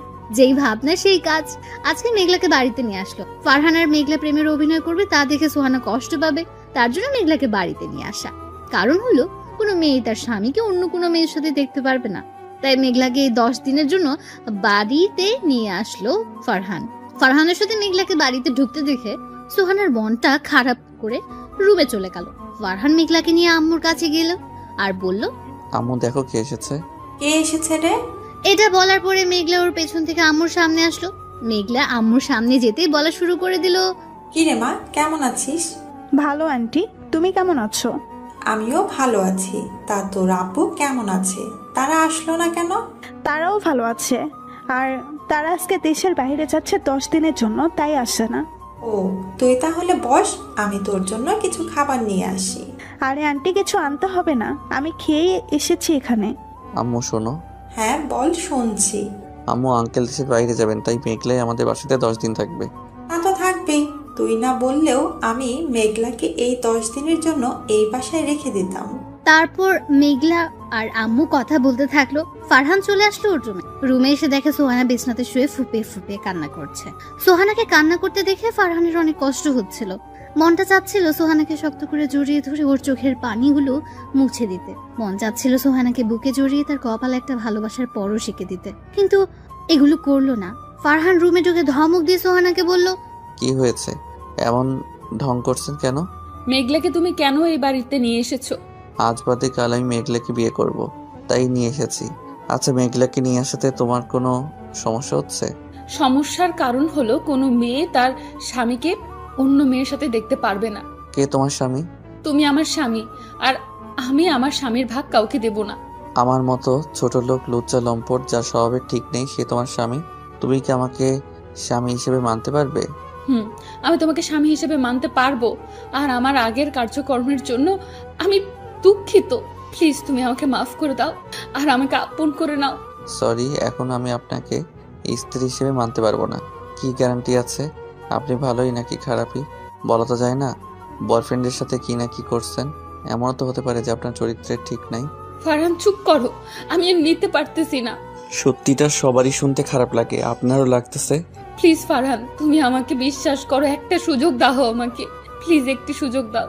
এ কি, আমার মতো একটা ছোট লোক, চরিত্রহীন ছেলের পা আপনি কেন ধরছেন? প্লিজ ফারহান, এগুলো বলে আমাকে আর কষ্ট দিও না। আমি আমার ভুলটা বুঝতে পেরেছি, এখন তুমি আমাকে ক্ষমা করে দাও। আমি কাউকে ক্ষমা করতে পারবো না, আমি ক্ষমা করার মালিক না। ক্ষমা যদি চাইতেই হয় তাহলে আল্লাহর কাছে চান, আমার কাছে না। এটা বলে ফারহান সেখান থেকে চলে আসলো। যদি এখন না চলে আসতো তাহলে হয়তো এখনই সোহানাকে আপন করে নিতে হতো, কারণ সোহানার চোখের জল ফারহান সহ্য করতে পারে না। রুম থেকে বের হতে দেখে রুমে দরজার পাশে মেঘলা দাঁড়িয়ে আছে। ফারহান মেঘলাকে দেখে বলল, কিরে, তুই এখানে দাঁড়িয়ে আছিস কেন? তোকে ডাকতে এসেছিলাম, এসে দেখি তুই আর সোহানাই কথা বলতেছিস, তাই আর ভেতরে যাই নাই। আচ্ছা, এখন আমার সাথে আমার রুমে চল। তারপর মেঘলার সাথে রুমে গেল, গিয়ে ওর কাছে বসলো। ফারহান বসতে মেঘলা বলল, ফারহান অনেক কষ্ট দিয়েছিল সোহানাকে, এখন তো সোহানাকে মেনে নেওয়া উচিত। আমিও সেটাই ভাবতেছি, সোহানাকে মেনে নিব নাকি আরো কষ্ট দিব। অনেক তো কষ্ট দিলি, এবার মেয়েটাকে মেনে নে। সে তো তার ভুল বুঝতে পেরেছে। এই 10টা দিন কষ্ট দিয়ে নিই, তারপর মেনে নিব। তার আগে যদি মেঘলে কিছু করে বসে তখন কি করবি? বলা তো যায় না। সোহানা যেই পরিমাণের রাগী। মেঘলার মুখে এমন একটা কথা শুনে বুকের বাম পাশটা একটু কেঁপে উঠল। তারপর ভাবতে থাকলো যে আর সোহানাকে কষ্ট দেবে না, আর সোহানাকে অপমান করবে। কথায় কথায় সোহানার গায়েও হাত তুলবেন, সোহানাকে কালকে আপন করে নেবে। তারপর ফারহান মেঘলার রুম থেকে চলে আসলো নিজের রুমে, এসে দিল একটা ঘুম। সোহানার ডাকে ওর ঘুম ভাঙ। ঘুম থেকে উঠে দেখে সন্ধ্যা হয়ে গেছে, তাই ফ্রেশ হয়ে চলে আসলো ছাদে দাঁড়িয়ে আকাশের দিকে তাকিয়ে ভাবতে থাকলো, বাস্তবতাটা বড়ই অদ্ভুত। এতদিন সোহানার পিছনে আমি ঘুরেছি, কিন্তু সোহানা আমাকে কোনো পাত্তা দেয়নি। আর এখন সোহানাই আমার পিছনে ঘুরতেছে, আমি তাকে কোনো পাত্তা দিচ্ছি না। আগে সে আমার সাথে খারাপ ব্যবহার করত, আর এখন আমি তার সাথে খারাপ ব্যবহার করি। এগুলো ভাবছে এমন সময় সোহানা ছাদে এসে বলল, এই সময় তুমি ছাদে কি করছো? আকাশের তারাগুলো গুনতেছিলাম। আপনি এখন ছাদে এসেছেন কেন? তোমাকে খুঁজতে এসেছিলাম। আমাকে খুঁজছেন কেন জানতে পারি? রুমে একা একা ভালো লাগছিল না, তাই ভাবলাম তোমার সাথে গল্প করব, তাই তোমাকে খুঁজতেছিলাম। আমার মতো ছোট লোক চরিত্রহীন ছেলের সাথে আপনি কি গল্প করবেন? আর আমার মতো ছেলের তো বিশ্বাস নাই, সুযোগ পেলে আপনার ইজ্জতের উপরে হাত দিতে পারি। প্লিজ ফারহান, তুমি আমাকে মাফ করে দাও। আর আমি আমার আগের ব্যবহারের জন্য খুবই দুঃখিত, খুবই লজ্জিত। আপনাকে মাফ করব, কিন্তু আমার কিছু শর্ত আছে। যদি আপনি শর্তগুলো রাজি হন তাহলে আমি আপনাকে মেনে নিব। বলো ফারহান, কি শর্ত? আমি তোমার সব শর্ত মানতে রাজি আছি। আমার প্রথম শর্ত হলো 5 ওয়াক্ত নামাজ পড়তে হবে। দ্বিতীয় শর্ত হলো আমার বাবা মাকে নিজের বাবা মা মনে করে সেবা করতে হবে। তৃতীয় শর্ত হলো কোনো অহংকার আপনার মনে থাকতে পারবে না। আর চতুর্থ শর্ত হলো আমার অনুমতি ছাড়া কোনো পুরুষের সাথে কথা বলতে পারবেন না। এখন বলুন, আপনি কি আমার শর্তগুলো মানতে পারবেন? আমি তোমার সব শর্ত মানতে পারবো। তুমি আমাকে আপন করে নিবে তো? এই শর্তগুলো যদি ঠিকমতো পালন করতে পারেন তাহলে আমি আপনাকে মেনে নিব। ঠিক আছে, আমি তোমার সব শর্ত এখন থেকে মেনে চলবো। বলো, কতদিন এভাবে চললে তুমি আমাকে আপন করে নিবে? আমাদের ডিভোর্সের আর মাত্র 10টা দিন বাকি আছে। তুমি যদি এই 10 দিন সবগুলো শর্ত পালন করতে পারো তাহলে 10 দিন পরে আমি তোমাকে মেনে নিব। আর যদি না মানতে পারো তাহলে 10 দিন পরে আমি তোমাকে ডিভোর্স দিয়ে দিব। ঠিক আছে, এই 10 দিন আমি তোমার সবগুলো শর্ত অক্ষরে অক্ষরে পালন করব। ঠিক আছে, এখন তাহলে আমি আসি। এটা বলে সেখান থেকে খাবার খাওয়ার জন্য টেবিলে চলে আসলো। তারপর সবাই মিলে একসাথে রাতের খাবারটা খেলো। তারপর যে যার রুমে চলে আসলো। রুমে এসে সোফাতে শুয়ে পড়বে, তখনই সোহানা বলল, আজকে থেকে কি আমার সাথে খাটে ঘুমানো যায় না? ফারহান সোহানার কথা শুনে তার দিকে তাকিয়ে দেখে চোখের কোণে পানি এসে আছে। না করলেই মনে হয় চোখ থেকে পানিগুলো পড়ে যাবে, তাই বলল, আপনার সাথে ঘুমাতে পারবো, কিন্তু একটা শর্ত আছে। আবার কি শর্ত? আপনার আর আমার মাঝে একটা কোলবালিশ, আর আপনি আমার দিকে আসতে পারবেন না। ঠিক আছে, তুমি যা বলবে তাই হবে। তারপর ফারহান গিয়ে খাটের একপাশে শুয়ে পড়লো। একটু পরে ফারহান আর সোহানা মাঝখানে একটা কোল বালিশটা রেখে সোহানাও ঘুমিয়ে। ফারহান এখনো ঘুমায়নি, কারণ প্রতি রাতে সোহানাকে মনটা ভরে দেখে তারপর ঘুমায়। তাই আজকেও সোহানাকে মন ভরে দেখে ঘুমিয়ে গেল। ফজরের সময় সোহানার ডাকে ঘুম ভাঙলো। তারপর ফ্রেশ হয়ে নামাজ পড়ার জন্য মসজিদে চলে আসলো। তারপর নামাজ শেষ করে কিছুক্ষণ আশেপাশে ঘোরাঘুরি করে চলে আসলো বাসায় এসে সোজা ওর রুমে চলে আসলো। রুমে ঢুকে দেখে সোহানা নামাজ পড়ে মোনাজাত করে কান্না করছে আর আল্লাহর কাছে বলছে, আল্লাহ, তুমি ফারহানকে আমার কাছে ফিরিয়ে দাও। ও শর্তগুলো যেন পালন করতে পারি। যে ধৈর্য সহ্য আমাকে তুমি দিয়ে দাও। হে আল্লাহ, আমার স্বামীকে আমার কাছে ফিরিয়ে দাও। হে আল্লাহ, এতদিন আমি অনেক খারাপ কাজ করেছি, তুমি আমাকে মাফ করে দাও। হে আল্লাহ, আমাকে আমার স্বামীর পায়ের নিচে একটু জায়গা দাও। আজকে সোহানার মোনাজাতে কান্না করাটা অনেক ভালো লাগে। ওর কান্না দেখে ওর প্রতি রাগগুলো সব মাটি হয়ে গেল। নিজেকে নিয়ে এখন অনেক গর্বিত হচ্ছে ফারহান। গর্বিত হওয়ার কারণ হলো কোনো মেয়ে মোনাজাত ধরে ওর জন্য কান্না করছে, এটা ভেবে অনেক ভালো লাগছে তার। কয়েকজনের ভাগ্যে এমন হয় গুলো, কয়জনকে পাওয়ার জন্য এমন কেউ মোনাজাত করে কান্না করে। এগুলো ভাবতে ভাবতে আবার বাসায় বাইরে চলে। দেখতে দেখতে দুপুর হয়ে গেল। মেঘলা ওকে ফোন দিয়ে জিজ্ঞেস করলো ও কোথায়। তখন ফারহান বলল, এই রেস্টুরেন্টের সামনে আছি, তুই আয়। একটু পরে মেঘলা আসলো। তারপর মেঘলা আর ফারহান রেস্টুরেন্টে ঢুকে একটু সামনে যেতে বড় ধরনের একটা শখ খাওয়ার কারণ হলো ফারহানের সামনে টেবিলটিতে সোহানা একটা ছেলের সাথে বসে আছে আর ছেলেটি সোহানার হাত ধরে বসে। ফারহান সোহানার এইসব কাজ দেখে নিজের চোখে বিশ্বাস করতে পারছে না। সোহানাকে এভাবে অন্য একটা ছেলের সাথে দেখে তার অনেক কষ্ট হচ্ছিল। তাই মেঘলাকে নিয়ে সে রেস্টুরেন্ট থেকে বাইরে চলে আসলো। মেঘলাকে নিয়ে একটা নদীর পাড়ে গেল। সেখানে ফারহান প্রায়ই যায়। ভাবলো আজকে মনটা যখন ভালো নেই, তাই আজকে মেঘলাকে নিয়ে নদীর পাড়ে গিয়ে বসে থাকো। নদীর পাড়ে এসে একটা টেবিলের উপর দুজনে চুপ করে নদীর দিকে তাকিয়ে আছে। ফারহান মনে মনে ভাবছে, আর মনে হয় সোহানাকে আমার করে পাবো না। আর মনে হয় সোহানা আমার কাছে এসে বলবে না যে ফারহান আমাকে তুমি মাফ করে দাও, আমাকে তুমি আপন করে নাও। আর মনে হয় সোহানাই আমাকে জড়িয়ে ধরে একটু কান্না করবে না। আচ্ছা, 10 দিন পরে সোহানাই কি আমাকে ডিভোর্স দিয়ে ওই ছেলেটির হাত ধরে চলে যাবে? আমি কি ওকে ছাড়া থাকতে পারবো? না না, আমি ওকে ছাড়া থাকতে পারবো না। যে করেই হোক সোহানাকে বুঝিয়ে আমার কাছে রাখতেই হবে। আমি সোহানাকে ছাড়া বাঁচতে পারবো না। এগুলো মনে মনে ভাবছে এমন সময় মেঘলা বলল, কি রে ফারহান, তুই কান্না করতেছিস কেন? কই, আমি তো কান্না করতেছি না, মনে হয় চোখে কি যেন গেছে। তুই কি আমাকে ছোট বাচ্চা মনে করিস? আমি কিছুই বুঝি না। কান্না করা ছাড়া আর কি করবো বলো? কান্না না করে ভাবতে থাক কি করে সোহানাকে তোর কাছে রাখবি। সেটাই তো ভাবতেছি, কি করো এখন সোহানাকে আমার কাছে রাখবো? আরে মন খারাপ করস কেন? আমি তো তোর পাশে আছি। চলো বাসায় যে অনেক খিদে লাগছে। চল।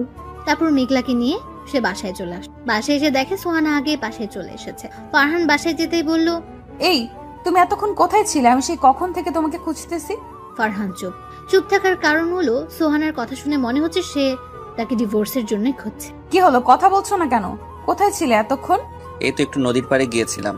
জানো ফারহান, আজকে আমি অনেক খুশি। সোহানার মুখে এমন কথা শুনে বুকের বাম পাশটা কেঁপে উঠল। তারপর ফারহান একটু স্বাভাবিক হয়ে বলল, এত খুশির কারণটা কি জানতে পারি? আজকে নীল এসেছিল আমার কাছে। আমাদের বাসায় এসেছিল? না, এই বাসায় আসে না। তোমার সাথে শপিং মলে দেখা হয়েছিল, তারপরে একটা কফি শপে আমাকে নিয়ে গিয়েছে। তারপর? নীল এখন আমাকে বিয়ে করতে চায়, আমার সাথে সবকিছু আবার আগের মতো করতে চায়। তা তুমি কি বললে? আমি কিছু বলিনি। ও তা সারাদিন তো মনে হয় কিছু খাও নাই। বুঝছি, সারাদিন কিছু খাওয়া হয় নাই। যাও গিয়ে ফ্রেশ হয়ে আসো, আমি তোমার জন্য খাবার নিয়ে আসছি। তারপর ফারহান ফ্রেশ হতে চলে আসলো। ফ্রেশ হয়ে এসে দেখে মেঘলাকে সাথে করে নিয়ে এসেছে খাবার খাওয়া শুরু করার সময় ঘটলো আরেক ঘটনা। তারা মানুষ হলো 3 জন আর ভাতের প্লেট হলো 2। এখন কি করবে? তাই ফারহান সোহানাকে বলল, সোহানা এটা কি করছো? আমি আবার কি করলাম? আমরা মানুষ হইলাম 3 জন, তুমি ভাতে প্লেট 2টা আনছো কেন? আসলে আজকে সবজি কাটার সময় আমার হাতটা কেটে যায়, তাই ভাবলাম তুমি আমাকে খাওয়াই দিবে, তাই 2টা প্লেট ভাত আনছি। ও আচ্ছা, তুমি বসো, আমি তোমাকে খাইয়ে দিতেছি। তারপর ফারহান সোহানাকে খাইয়ে দিতে লাগলো আর ফারহান নিজেও খেতে। মেঘলা ওদের এই দৃশ্য দেখে মুচকি, আর ওর কাছে মনে হচ্ছে যে এই খাওয়াই মনে হয় ওর আর সোহানার একসাথে শেষ খাওয়া। আর মনে হয় ফারহান সোহানাকে খাইয়ে দিতে পারবে না। এগুলো ভাবছে আর সোহানাকে খাইয়ে দিচ্ছে। হঠাৎ করে সোহানার ফোনটা বেজে উঠলো। ফারহান ফোনের স্ক্রিনে তাকিয়ে দেখে নীল ফোন দিয়ে। সোহানা খাওয়া রেখে নীলের সাথে কথা বলতে চলে গেল। ফারহান আর না খেয়ে হাতটা ধুয়ে চলে আসলো ছাদে। আর মেঘলা ওকে এমন ভাবে আসতে দেখে বুঝে ফেললো যে ওর মন খারাপ, তাই সেও আর না খেয়ে তার পেছন পেছন ছাদে চলে আসে। ফারহান ছাদে এসে কান্না করে দিল। মেঘলা ওর কান্না করা দেখে ওর পাশে এসে বসল আর মাথায় হাত বুলিয়ে দিতে থাকলো। ফারহান কান্না করতেই থাকলো আর অন্যদিকে সোহানা নীলকে বলছে, সোহানা প্লিজ তুমি ফারহানকে ডিভোর্স দিয়ে আমাকে বিয়ে করো। ওই তোকে আমি ফোন দিতে মানা করছি না? তারপরও তুই আমাকে ফোন দিস কেন? আর তোর কথা আমি ফারহানের মতো একজন মানুষকে ডিভোর্স দিব তুই ভাবলি কি করে? তোর জন্য আমি ফারহানের সাথে অনেক খারাপ ব্যবহার করেছি, যার জন্য ফারহান এখনো আমার সাথে ভালো করে কথা বলে না। প্লিজ সোহানা এমন করে বলো না। তুমি না আমাকে ভালোবাসতে, তুমি না আমার সাথে কথা না বললে থাকতে পারতা না, তাহলে এখন এমন করছো কেন? আমি আগে তোকে ভালোবাসতাম, কিন্তু এখন বাসি না। এখন আমি আমার স্বামীকে ভালোবাসি। আগে তোর সাথে কথা না বলে থাকতে পারতাম না, কিন্তু এখন আমি থাকতে পারি। কিন্তু এখন ফারহানের সাথে কথা না বলে আমি থাকতে পারবো না। এখন ফারহানকে না দেখলে আমার কিছুই দেখতে ভালো লাগে না। কারণ কি জানিস, এখন আমি ফারহানকে নিজের থেকেও বেশি ভালোবেসে ফেলেছি। কি বলতেছো তুমি এইসব? তোমার মাথা ঠিক আছে তো? যা বলতেছি ঠিক বলতেছি। আর তোকে ভালোবেসে আমার মাথা নষ্ট হয়ে গেছিল, যার জন্য ফারহানের মতো ছেলেকে আমি স্বামীর অধিকার দেইনি। এখন আমার মাথা পুরোপুরি ঠিক আছে। এখন আমার কি হবে? প্লিজ তুমি এমন করো না। তুই জাহার নামে যা, তাতে আমার কি? যখন আমাকে ছেড়ে গিয়েছিলি তখন কি তুই আমার কথা ভেবেছিলি? এখন কেন আমি তোর কথা ভাববো? এখন আমি শুধু আমার স্বামীর কথা ভাববো। আমার ভুল হয়ে গেছে, প্লিজ আমাকে মাফ করে দাও। তুই মাফ চাচ্ছিস কেন? তুই তো আমার কাছ থেকে ধন্যবাদ প্রাপ্ত। তুই যদি আমাকে না ছেড়ে যেতি তাহলে তো আমি কখনো ফারহানকে চিনতেই পারতাম না। এই কথা বলে সোহানা ফোন কেটে দিল। তারপর মোবাইল থেকে সিমটা বের করে ভেঙে ফেলে। সিম ভাঙার কারণ হলো যদি এই সিম সোহানা চালায় তাহলে নীল নানান নাম্বার দিয়ে সোহানাকে ফোন দিয়ে বিরক্ত, তাই সিমটাই ভেঙে ফেললো। আর অন্যদিকে ফারহান এখনো ছাদে বসে কান্না করছে, আর মেঘলা ওকে সান্ত্বনা দেওয়ার চেয়ে। ফারহান কান্না করতে করতে কখন যে জ্ঞান হারিয়ে ফেলেছে মনে। ফারহানের চুপ হয়ে যাওয়া দেখে মেঘলা ওকে ডাক দিল, কিন্তু কোনো সারা শব্দ পেল না। তাই মেঘলা একটু ধাক্কা দিল আর ফারহান পড়ে গেল। মেঘলা বুঝতে পারলো যে ফারহান কান্না করতে করতে জ্ঞান হারিয়ে, তাই সে ওকে রেখে সোহানাকে বলল, সোহানার আব্বু আম্মুকে বলল যে ফারহান ছাদে জ্ঞান হারিয়ে পড়ে আছে। তাই শুনে তারা ছাদে আসলো, তারপর ওকে ছাদ থেকে হাসপাতালে নিয়ে গেল। ফারহানের যখন জ্ঞান ফিরলো তখন দেখলো সোহানা ওর একটা হাত জড়িয়ে ধরে ঘুমিয়ে আছে। ফারহান ঘড়ির দিকে তাকিয়ে দেখে রাত 1টা বাজে। সোহানার দিকে ভালো করে তাকিয়ে বুঝতে পারলো অনেক কান্না। ফারহান সোহানার কপালে একটা ভালোবাসার পরশ এঁকে দিতেই সোহানার ঘুমটা ভেঙে গেল। সোহানা ঘুম ভাঙতে ওর দিকে তাকিয়ে দেখলো জ্ঞান ফির, তারপর ওকে অনেক শক্ত করে জড়িয়ে ধরল। ফারহানও সোহানাকে অনেক শক্ত করে ধরলো। সোহানা ওর বুকের মাঝে কান্না করে, ফারহানও আবার কান্না করে দিল। সোহানা কান্না করতে করতে ওর বুক বিছিয়ে, তারপর ফারহান সোহানাকে বলল, এই পাগলি এমন ভাবে কান্না করছো কেন? তোমার কি হয়েছিল? তুমি জ্ঞান হারিয়ে ফেলেছিলে কেন? তোমার কথা ভাবতে ভাবতে কখন যে জ্ঞান হারিয়ে ফেলেছি মনে নেই। আমি মেঘলার কাছে সব শুনেছি। তোমার আর মেঘলার মাঝে যে কোনো সম্পর্ক নেই তা মেঘলাই আমাকে বলেছে। ও, মেঘনাই তোমাকে বলে দিয়েছে? আচ্ছা সোহানা, তুমি আমাকে ছেড়ে নীলের সাথে চলে যাবে না তো? জানো তুমি চলে গেলে আমি মরেই যাব। না পাগল, আমি তোমাকে ছেড়ে কখনোই নীলের কাছে যাব না, আর কখনোই তুমি মরে যাওয়ার কথাও মুখে আনবে না, মনে থাকবে? তুমি আমাকে কখনো কষ্ট দিও না, তাহলে আমিও আর মরে যাওয়ার কথা মুখে আনবো না। ঠিক আছে পাগল। পাগলি। তারপরের দিন ওকে বাসায় আনা হলো। সারাদিন সোহানা ওর পাশেই ছিল, যখন ওর যা প্রয়োজন সব সোহানা এনে দিয়েছে। আজকে সোহানাকে পুরাই বউ বউ লাগছে। রাতে সোহানা আর ফারহান রুমে শুয়ে আছে, তখন সোহানা বলল, ফারহান, আমার না তোমার মতো একটা কিউট বেবি লাগবে। আমার মতো বেবি আনতে হলে তো তোমাকে অনেক কষ্ট করতে হবে। আমি কষ্ট করতে রাজি আছি। তাহলে বেবি আনার মিশন শুরু করা যাক।